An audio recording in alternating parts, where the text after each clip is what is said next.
Hello, my name is Jackie Ariano, and in this project I will be answering the class question of how should society respond to wrongdoing.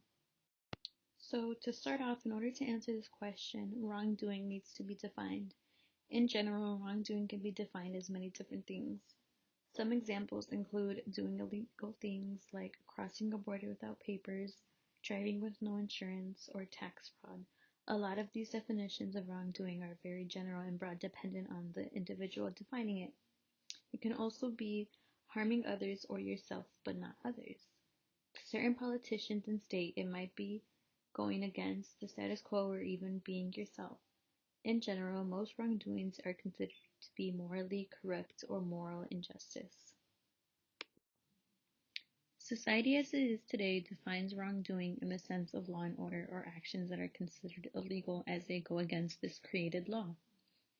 But the issue with this, as we have recently learned in class, is that the law is racist, classist, sexist, ableist, and in general just very discriminative. But not all wrongdoing will result in an individual in prison. For example, there are certain actions that might be considered morally corrupt but will not result in an individual in prison. For example, some of these things are cheating, lying, tripping someone, embarrassing someone, etc. But these actions will not put someone in prison. For the purpose of this project, wrongdoing will be defined as actions that are currently considered to be illegal. As we have learned in class, there are multiple philosophical principles that guide responses to wrongdoing. They are ignoring them, forgiving them, incapacitation, deterrence, general and individual, retributivism, rehabilitation, restorative justice, and transformative justice. America's current response to wrongdoing is through the criminal justice system. As we learned from guest speakers and in lecture, the legal process of this is actually very complex and obscure, so many people get lost in the system. As I mentioned earlier, there are multiple philosophical principles that guide society's response to wrongdoing. Time spent in prisons are meant for the individual to reflect on what they have done and ultimately fix them. It might also serve to deter the public and the individual from committing a wrongdoing. But are prisons really working? Ultimately, I agree that they are not. This is because of multiple things that we have learned throughout the course. The critical legal theory states that the law exists to support the interest/class that creates and forms it. Thus, the law is political and biased. It legitimizes injustices of society. We also see this in the monetization of prisons.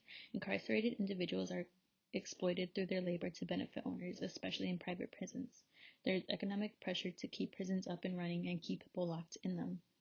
The law in prison also work to criminalize poverty, race, gender, drugs, culture, and other social identities. Current laws not only put more people in prison, they put more marginalized groups of people in prison, and this is not a coincidence. The two charts on the right show the disproportionate effect of this. The top one shows the criminalization of poverty, and the bottom one shows the effects of criminalization of race and ethnicity. So we see that poor people of color are being locked up the most. Hyperincarceration and mass incarceration rates, along with clearance rates, show us that the system is not effective in reducing crime or removing crime from the streets. So it is not that we are better at catching quote-unquote criminals or quote-unquote crimes. The U.S. has the highest incarceration rate in population per 100,000 people. The carceral continuum also explains the entrapping of young black men in the system. It entraps young black men and increasingly women in a closed circuit of two poles that are located between the ghetto or heavily populated black communities and prisons. It is a self-perpetuating cycle, meaning regardless of individual bias, law is set up so that black people are in prison at a higher rate with longer sentences. So how should we respond to wrongdoing? I believe that we should respond to wrongdoing with the philosophical principles of transformative justice and rehabilitation. With these ideas in mind, where should we start? I think we start by first abolishing prisons and changing our philosophical ideas of how we currently respond to wrongdoing. I think abolition as opposed to reform is necessary because it is not possible to reform a system that is built to hurt black and brown communities.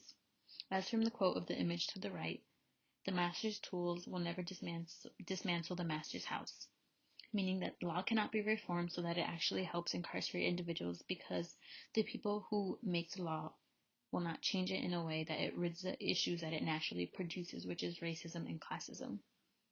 I think we can also start with reconsidering and rewriting the law to change what is considered and constituted as criminal action. For example, drugs.